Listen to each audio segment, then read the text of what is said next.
Are the Tories toast? We've got reform surging in the polls. Kemi Badenoch is being overshadowed by members of her own shadow cabinet. Can they even claim to be the party of opposition? On Tuesday, myself, Tim Shipman, Isabel Hardman and Spectator editor Michael Gove will be chewing over these big topics about the future of the Conservatives and whether they can turn it around. Now here's the important bit. We're offering the full live stream exclusively to subscribers, but the first 20 minutes will be available for free here on YouTube. To subscribe and watch the full event, go to spectator.co.uk/live, where for just £3 for 3 months, you can get full access to all our live streamed events, articles and podcasts. That's spectator.co.uk/live. Welcome to The Spectator's Coffee House Shots Live. Are the Tories toast? In partnership with Charles Stanley Wealth Managers. Will the rise of reform just singe the Conservative Party? Or will it burn them? Please welcome to the stage The Spectator's assistant editor and your host for the night, Isabel Hardman. The Spectator's editor, Michael Gove. And our new political editor, Tim Shipman.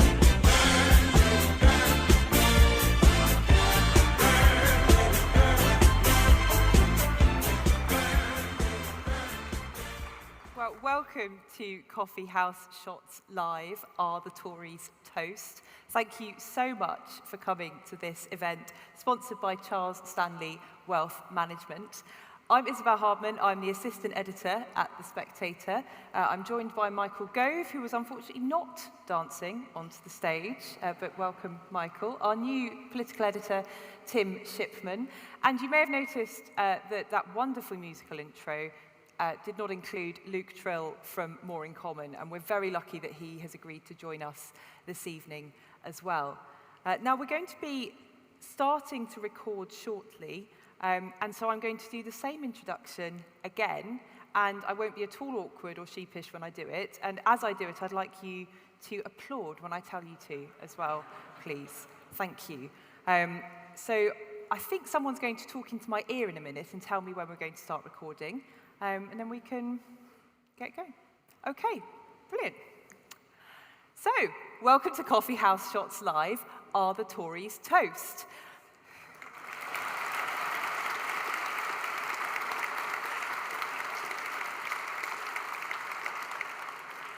Thank you everyone for joining us at this Spectator event. I'm Isabel Hardman, the assistant editor at The Spectator. I'm joined this evening by our editor, Michael Gove, our new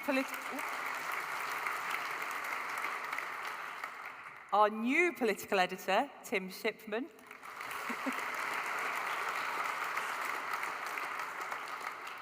and the pollster Luke Trill from More in Common.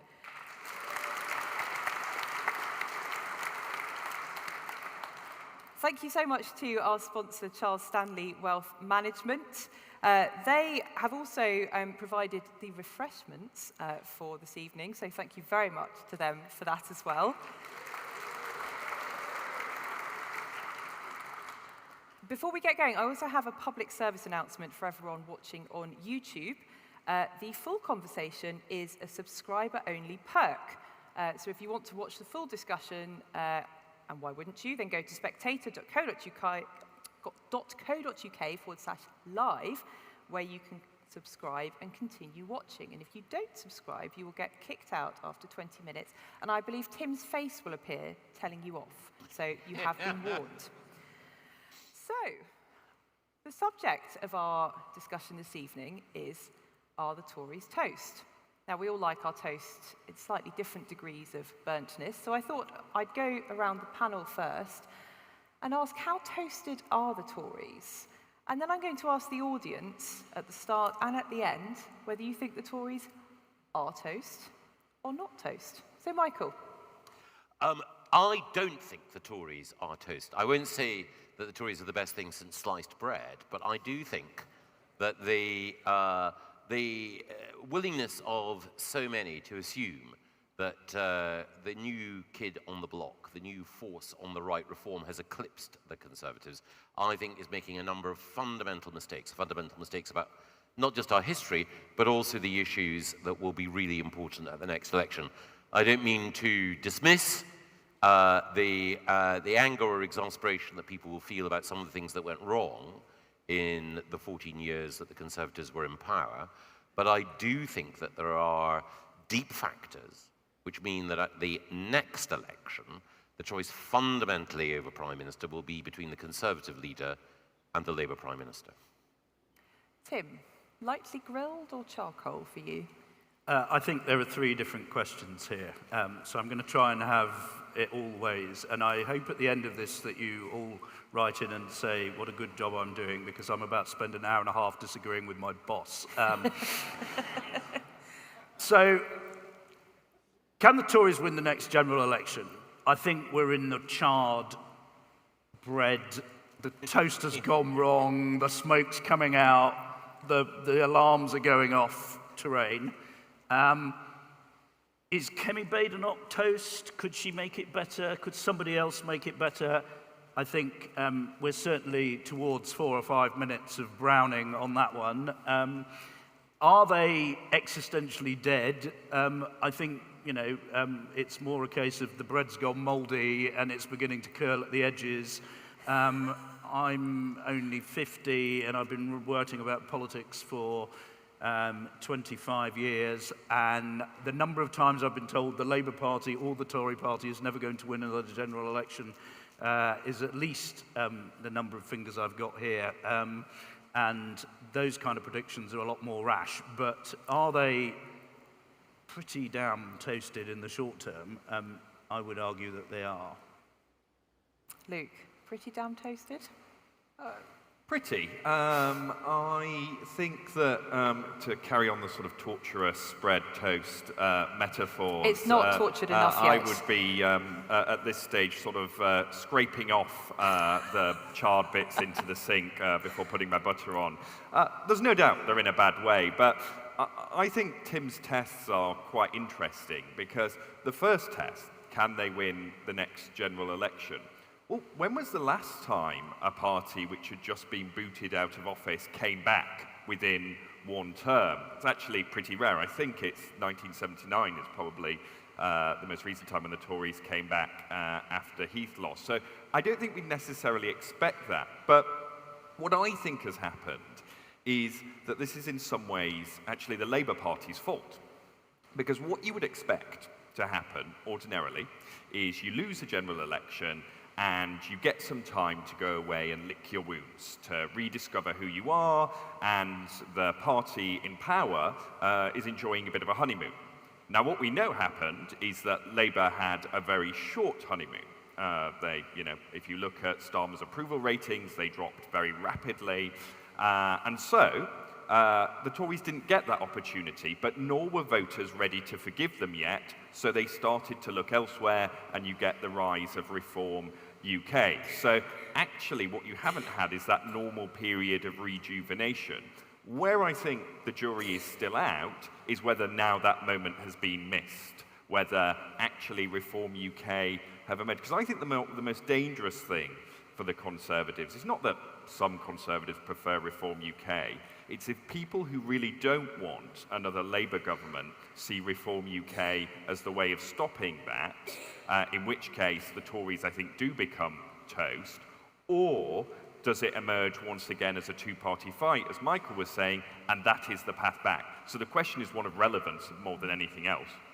I think that's a really interesting point about the breathing space that an opposition normally gets for the first couple of years after losing an election, because I was just thinking back to this stage after the 2010 election for Labour. I mean, I think Miliband was sort of writing pamphlets about what Englishness meant at this stage, and no one was really paying any attention to him. And Michael, presumably, at this stage, a year into being in government, and you were obviously in a coalition, so there were probably actually fewer tensions than there are within the Labour Party majority government, but things were different. But at the end of your first year in government, presumably you were feeling a little happier than Labour are at the end of their first year. Certainly. So thinking back to the 2010 to 2015 government, actually quite a lot of the time we weren't that worried about Labour. We were more worried about trade-offs within the coalition, what the Liberal Democrats might demand, and what that might mean for relations within the Conservative Party. And then in the middle, towards the end of that parliament, UKIP became a much bigger force. People forget sometimes that internal conservative divisions over issues like, for example, gay marriage, were actually much greater cause of angst than anything that Labour were firing at us. And in fact, that was actually one of the major recruiting sergeants for UKIP at that time. Again, you know, it all seems the distant past, but there are echoes, inevitably, with now.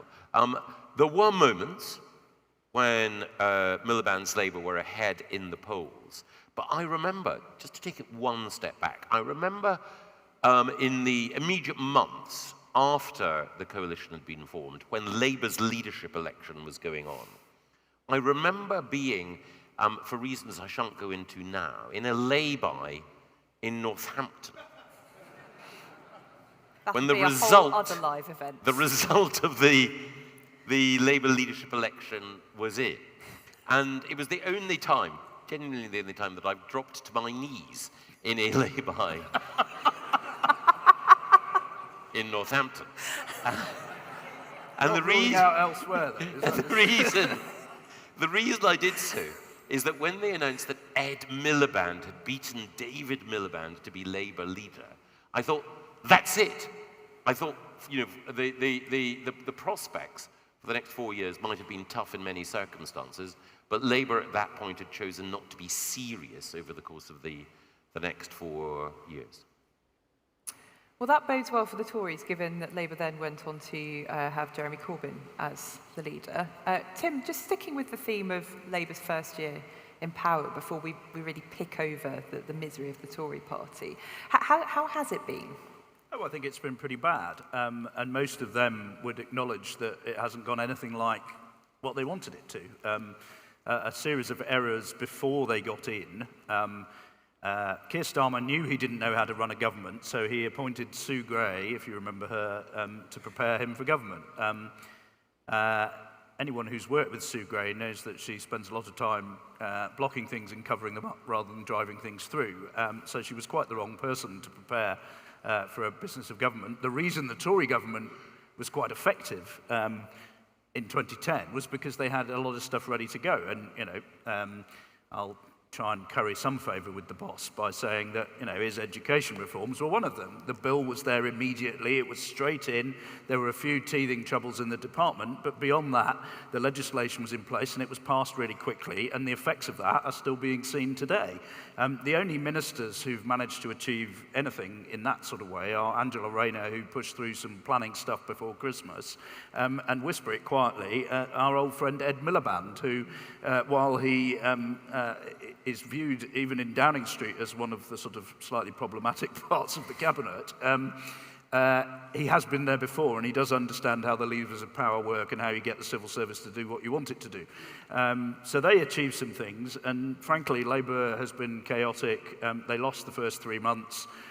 They then brought in Morgan McSweeney to run Downing Street, who's a very able chap, but they need about 10 Morgan McSweeneys in there, and they've still only got the one. And Starmer was made by McSweeney and by the polling evidence and by a sort of sense of where the public are on things to do a series of pragmatic things on welfare and on immigration and all the rest of it. Sadly, the left of the Labour Party is now behaving a bit like the Lib Dems were when Michael was in government, or like the right of the Tory party was throughout the whole of the period after Brexit, and becoming the sort of main opposition of the day.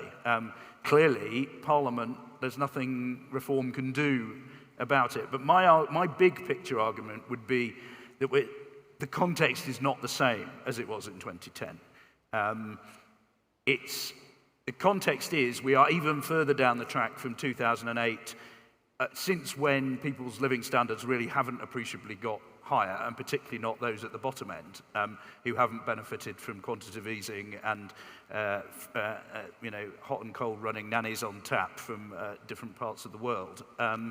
So they've seen Labour fail to deal with that. They've seen the coalition, in essence, fail to deal with that.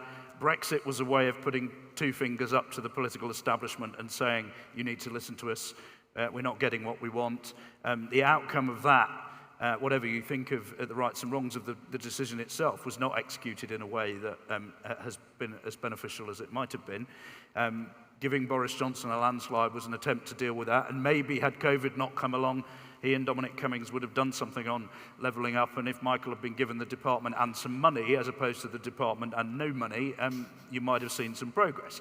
But that didn't happen either, and now Labour have been given a landslide on 34% of the vote. And my expectation, for what it's worth, and this, I'll be the first to admit I'm no good at guesswork, but it feels to me like Farage is the last throw of the dice for a lot of people. They've seen every other party try and fail, and it feels to me like they need to get Farage out of their system. Now, they might be able to get Farage out of their system by watching chaos in Kent or Shrewsbury or Lincolnshire or the other parts of the country that Reform is now running. Farage himself is capable of blowing up. There may be some toxic internal row that's even worse than the ones they've had already. They've got to find 5,000 candidates for the council elections next year. Maybe 3,000 of them are fascists or perverts, in which case it'll start to look less bad. History suggests there'll be 3 to 5 fascists and perverts, not 3 to 5,000. So at that point, people are just going to go, well, we've tried everything else. And it seems to me they need to see Farage fail either in his own terms or turn up and be facing the same difficult decisions as everybody else has faced. And this has been the real lesson for Labour. A lot of them thought patronisingly that turning up, being the Labour Party, not being the wicked Tories would solve all their problems, and it hasn't, and now they realise it's very complicated and difficult, and Farage maybe confronts all that and makes the same compromises and has the same problems as everybody else. At that point, maybe there's scope for a decent leader from one of the other parties to come through. But it feels to me, now it may be before or after the next general election, that they need to get Farage out of their system first before the Conservative Party have a space in which to operate. And Luke's absolutely right, it's not about who's got the best arguments, it's about whether anybody can be bothered to listen. And David Canzini, who's a very wise chap who's advised multiple Tory Prime Ministers, says it takes 2 years before people have even forgiven and forgotten before they're prepared to even listen to you. And the question for Kemi Badenoch that we'll come to is, will she be given enough time to get through that barrier? Because right now I don't think she has. Sorry, that was very long. But it was amazing. And Luke, I just wonder if there's a couple of points there. Firstly, how voters are feeling at the end of a year of a Labour government. Secondly, there was just a point that Tim made about the left of the party scuppering welfare reform. A lot of the focus groups you've been running with More in Common have actually shown that the public have moved a lot on welfare, and I was quite surprised to learn that they were starting to reject certain cuts because I cut my teeth as a political journalist when there was no welfare cut you could propose that the public wouldn't like, and they'd actually say, you should take more off them, basically. Now it seems to be going the other way. So I'm really interested in more detail on that as well, and how that might be feeding into sort of Labour MPs' views of the world and of legislation. Well, on the mood of the country point, we have a new report out this week, which is called Shattered Britain, which I guess sums up the mood of the country quite well. I mean, people both think that Britain isn't working. In fact, when you ask people to sum up Britain in a word, broken is the most common word that they use. But the other reason that we use shattered is because the public are exhausted, right? They basically think, to Tim's point, they haven't got a break since 2008.